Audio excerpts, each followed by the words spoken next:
Hey guys, welcome back. It is Vortie here, and we got some good news this morning about the next event or banner, you guys. I guess that's kind of what it is, but yeah, we got that coming up. Let's just finish this stuff. I don't even know what's going on. I don't even know why I'm farming this anymore.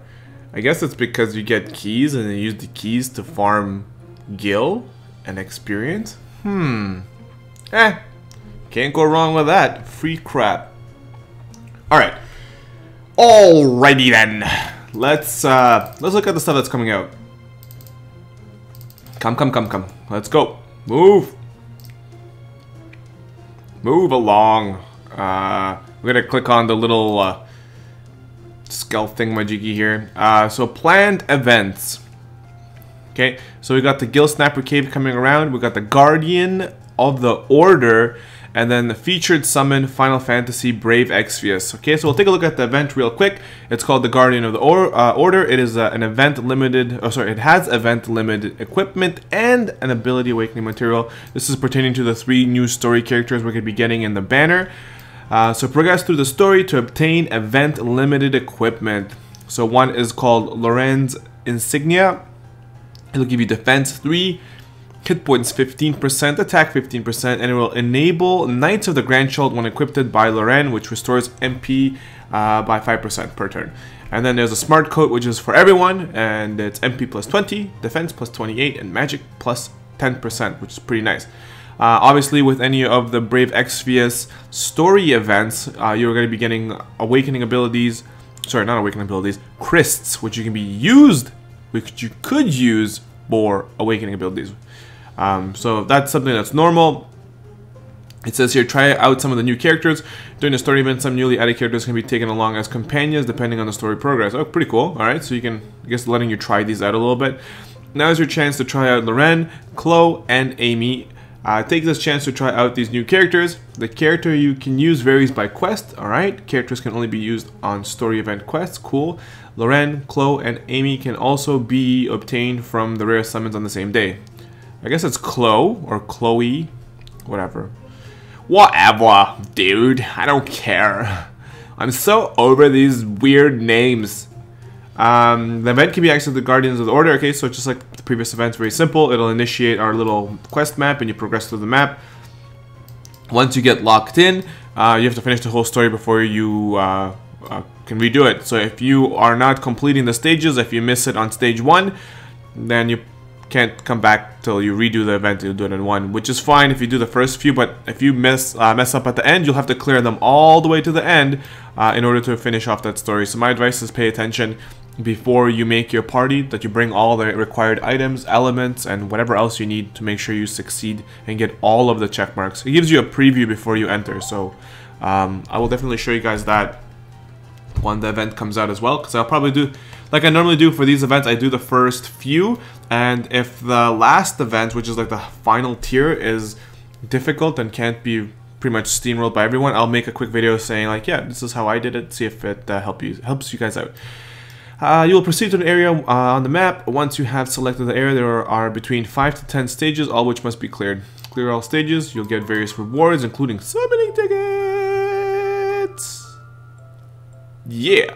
Too bad we don't get the summoning tickets now, because that's when people want to use it for the Halloween event. Alright, so continue through the stages. Cool. There's 2 different styles of stages. One has swords on it. That's the stage where you're going to be fighting. One has like a little sheet on it, like a little paper. And on there's going to be a little bit of story. And as it says here, for the story events where you have a little cutscene play, it doesn't consume any energy. However, the ones where you fight does. So you can obtain a lot of white Elchrist and Power Pure Chris. Very cool. And here are the 3 characters. This is what they look like. Lorraine looks pretty cool. You got Chloe, you got Amy. If I remember correctly, in the JP version, Lorraine was something that you got from the EX points. When she was introduced, you spent money, you got EX points, and she was one of the units that that you got. I think.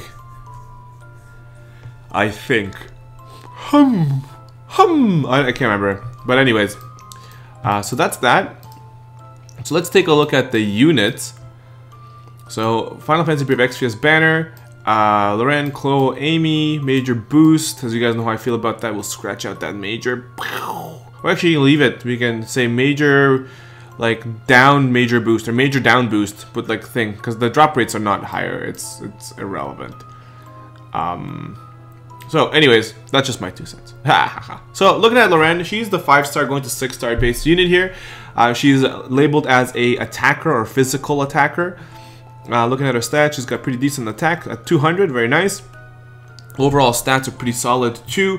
Her MP is really good. Defense is pretty solid. Her hit points is pretty good as well for just being like a melee attacker. But normally physical attackers, I think, should have around 5k. Solid spirit to make sure that she's not gonna get demolished. Looking at her trust mastery, it's called Awesome Swordsman. Very cool trust mastery indeed. It is actually quite awesome. Enable dual wield and boost attack when equipped with a sword, short sword, large sword, or katana. That is actually a really nice trust mastery. The question that you're probably thinking in your head right now is, how much does it boost the damage by? So it says here that boost attack when equipped with the sword. So what it does is it boosts the attack for the sword, short sword with daggers, or large swords or katana by 15%. So this is kind of like the introduction to what I like to call as dual wield plus. Some units will have dual wield plus in their kits going forward. Like for example, she has that too. It's called Twin Blade General right here. She has it. This is kind of like a dual wield plus ability. So Awesome Swordsman gives you 15% attack to katana, sword, dagger, and greatsword if you're dual wielding with those. Okay. So looking at some of her abilities that she's got there, the first one, as you see there, is called Twin Blade General. Twin Blade General is actually a very interesting ability for her, considering that her trust mastery really, you don't really want to put it on her. Well, you could if you do wear 2 of these weapons. That's an increase in 30% attack for you. But I don't know if you want to do that. You kind of want to put that on someone who doesn't have the dual wield capability. But still, I guess you can get the 30% increased attack if you really wanted to.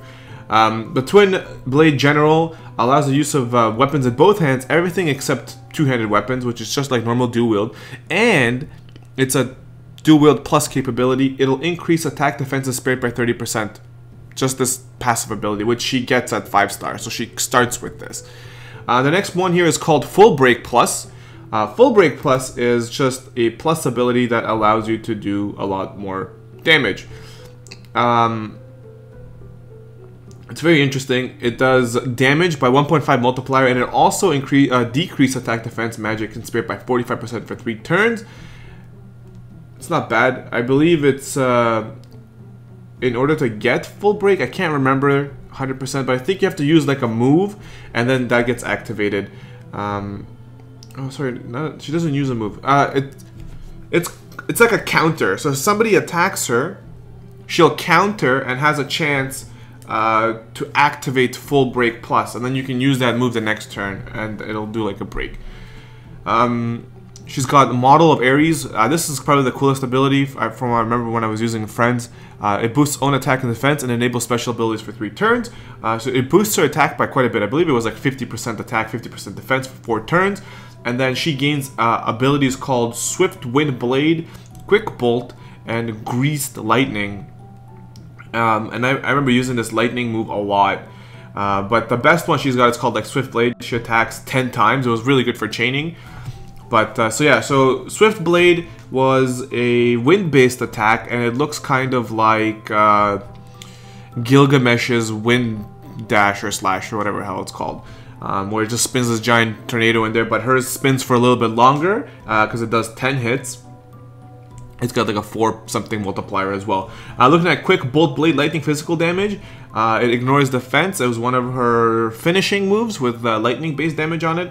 And the last one was Greased Lightning, which is physical damage, 2.5 multiplier, and it also ignores defense, but it's an 8-hit. So of the 3 moves she gets, she will be able to actually do that. The other thing is her limit burst, which is called Kingdom's Order or Kingdom something like that. I can't remember if it was translated properly, but Model of Ares or her limit burst will give her access to these abilities. Sounds cool. Also, her limit burst will reduce wind resistance and light resistance to her. So she does like an imperil to the abilities that she does, and it's like a 50% imperil. Overall, very solid unit. She's actually pretty decent. I'm not sure if she's gotten buffed for global yet, but we have to see after the patch or the update. But her limit burst can be chained. It's like if 15 hits or something, or 11 hits. I think 11 hits at 5-star, 15 hits at 6-star, or 16 hits at 6-star, something like that. She hits a lot.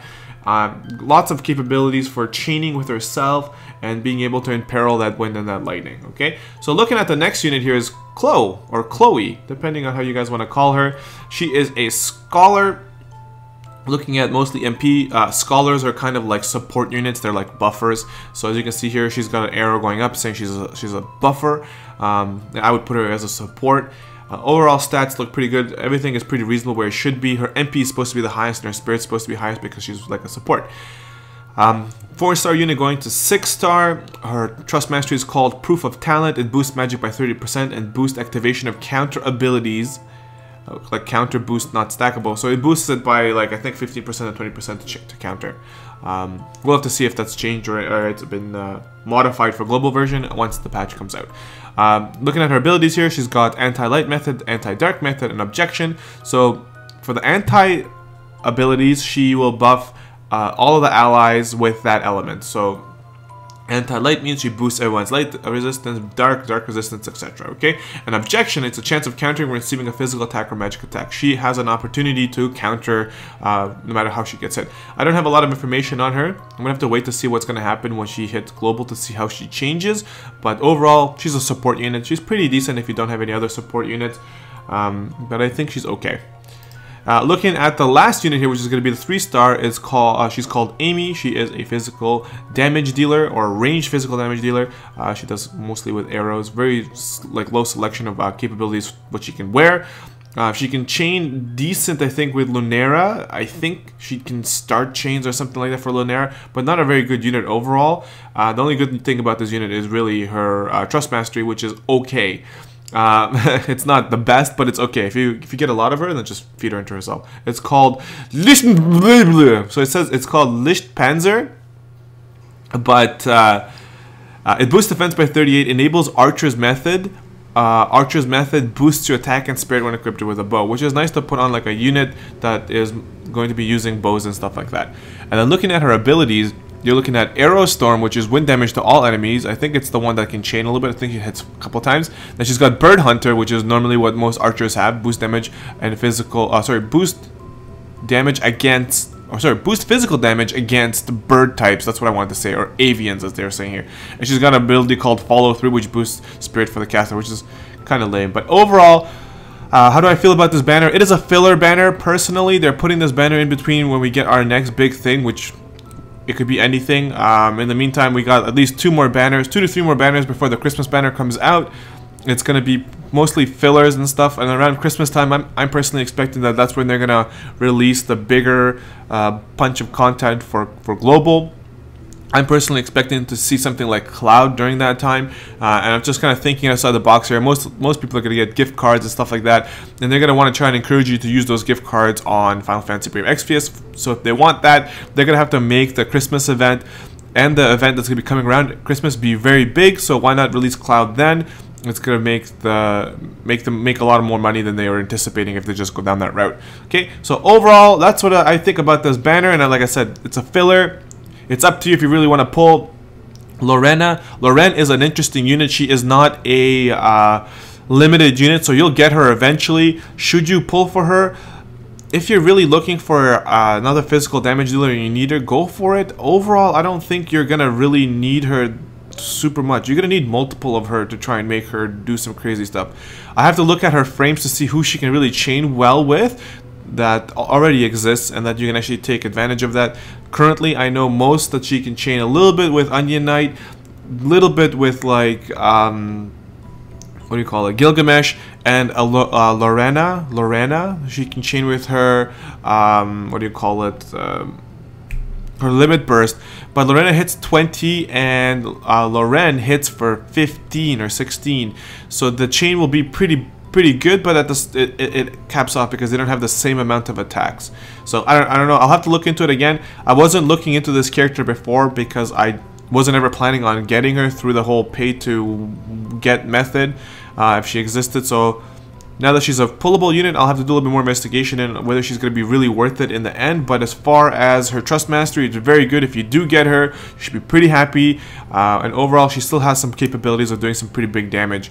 You can pretty much buff her, because I believe she also has in her kit boost damage with like swords by like 50%. So it makes her, you're going to be able to break over 1,000 damage with her very easily with what she's got in her kit. So if you do get her, go for it.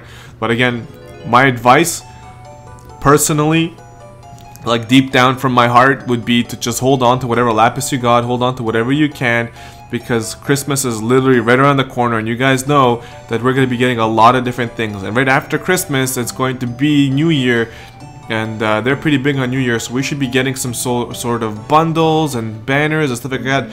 You're going to be spending a lot of money at that time, or if you spend all your stuff now, you're going to feel pretty bad because you will not be able to spend it then, because you're going to be dry, right? So that's just how I feel about it. All right, guys. And again, we're gonna finish with this and say it's not a limited unit. Eventually, you'll be able to pull all of these guys. It's not gonna be something that's gonna be very hard to get. I'm guaranteeing you're gonna get lots of Amy's. You're gonna eventually get Chloe or Chloe, and if you do get a troll rainbow down the street, you're gonna get Lorraine eventually, right? Unless you really, really want her, just hang in there, okay, guys? All right, so let me know, guys, what you guys think about this new event coming up. You guys feel the same way? Do you think it's a filler? Because I personally think it's a filler. So let me know what you guys think. And I would really like to know what you guys think about what are the banners, 3 banners that are going to be, or 3 banners and events that are going to be released around Christmas time, New Year. So we know one for sure, which is going to be the Christmas banner as well as the Christmas event. Last time it was a raid, so we'll see if it's a raid this time. Let me know what you guys think the other 2 will be, because we know what one will be, okay? I would like to know what's going to happen before Christmas, or before the Christmas event, like our snow event, and after. So that's what I would really like to know. My opinion is right before Christmas, we're going to get Cloud, we're going to get the Christmas event during like the Christmas time, and then right after New Year's, we're going to get another pretty big, heavy banner that we're anticipating. And before those, I'm thinking it's going to be the Final Fantasy IV monster banner after this one, before we get into it. But that's my opinion. So let me know in the comment section below what you guys think. Let me know how you feel about the banner. Let me know if you're sad about the Halloween event leaving and not having all the Halloween units, because I'm pretty sad. Alright, guys, I will see you guys in the next video. Thank you so much for sticking around. This is Vortie, and I am out of here. Peace!